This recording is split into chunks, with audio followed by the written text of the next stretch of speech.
Good morning, ladies and gentlemen. Firstly, I'd like to thank RAI for partnering with us in being a knowledge partner for this event.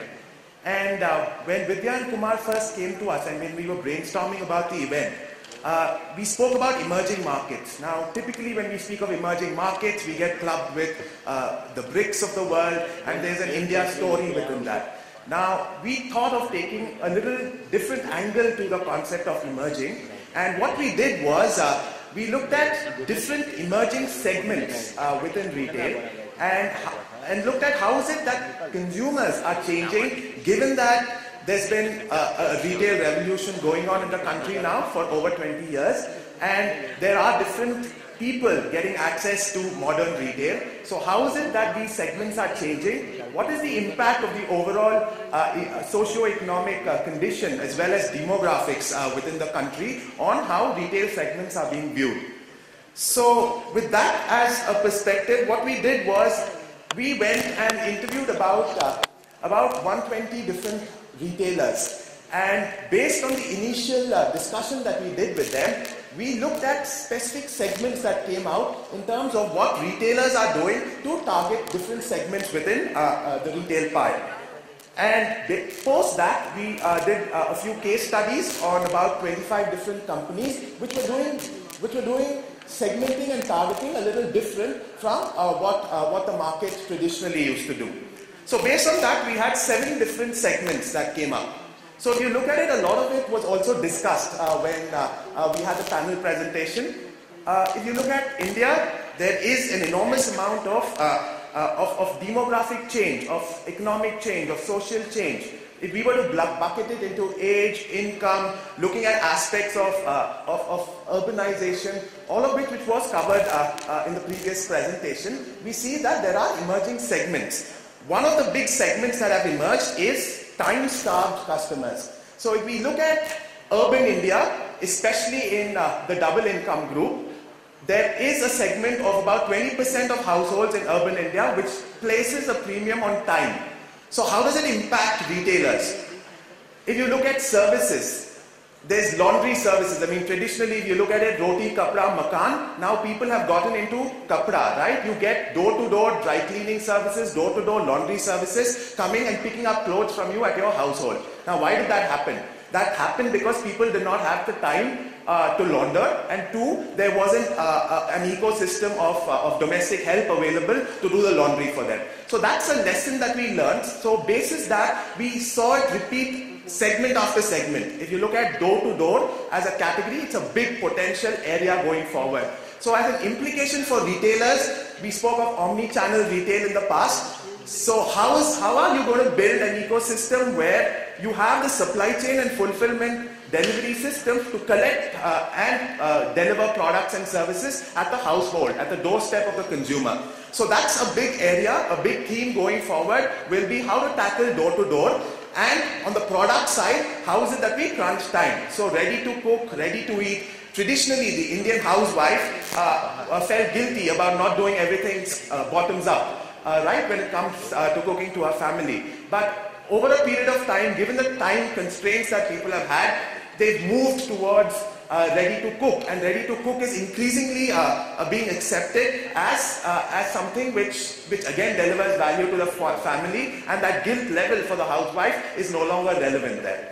And then we have ready to eat. I mean, Mr. Biani spoke about finger chips, right? And ready to eat being a big opportunity. So across the time-starved customer, there are various options now. People are ready and willing to experiment with ready to cook and ready to eat formats. The next segment we looked at, if I move to the right, is online consumers. We spoke about e-commerce and e-commerce taking off in the country.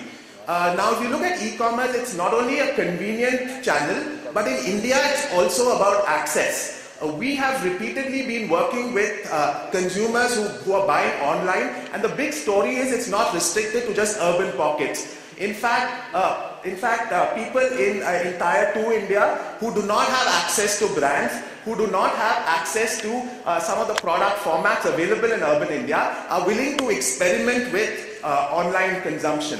right? And given the whole cash on delivery model that India has evolved, if you look at China, for example, about 50% of all its e-commerce sales comes from cash on delivery. In India, it's still about a third. Right? And there is a question of returns, there is a question of how do you manage the fulfillment when you have cash on delivery, but it has helped e-commerce reach out to new consumers who were never a target before.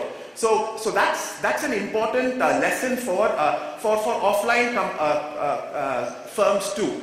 If we were to look at omni-channel retail, it's a combination of physical as well as online models. So how is it that you can build a physical presence where you ensure fulfillment and delivery is cost economical, and at the same time, how is it that you can bring more and more consumers online to avoid the high real estate costs that India has? In fact, there are specific models. We will look at specific cases where people have combined online and offline. A reference was made to Big Bazaar Direct, but there have been players who have developed. I mean, if we were to look at a player like eDabba, for example, which is covered as a case study in the report, these are players who build a physical presence. They call these centers trust points in different parts of Tier 2 India. So if you go to a Samastipur, you will find a trust point there. If you go to a Guntur, you will find a trust point there. These are essentially physical mom and pop kirana stores who become delivery agents for online players. So there is model around logistics and fulfillment in e-commerce because of the increasing penetration of e-commerce, not just in urban India, but in Tier 2 India. Coming to the next section, which is BOP customers. We spoke of bottom of the pyramid as a big opportunity. If we look at modern trade, about 5% of its sales comes from the bottom of the pyramid segment. Now, why is the bottom of the pyramid segment critical? If you look at urban as well as rural India, particularly urban India, about 20% of sales in modern trade comes from SEC households. Right? These could be first-time consumers, these could be people who are influenced by other segments, other opinion leaders within their segment, but they try modern retail as an option based on what we will look later in terms of deals. I mean, once you have a deal in modern outlets, and given the penetration of media and entertainment channels, people are increasingly aware that they can get a better value proposition when they go to a modern retail outlet. So bottom of the pyramid, the key insight that came out was there's still a barrier. They are, even if you have a value proposition, to get them to come to your store, there's a barrier which you need to break in terms of giving them the freedom and the opportunity to walk into the store and the confidence to walk in the store and purchase. And this has primarily, if you look at players and how they're managing this, it's primarily around how they've managed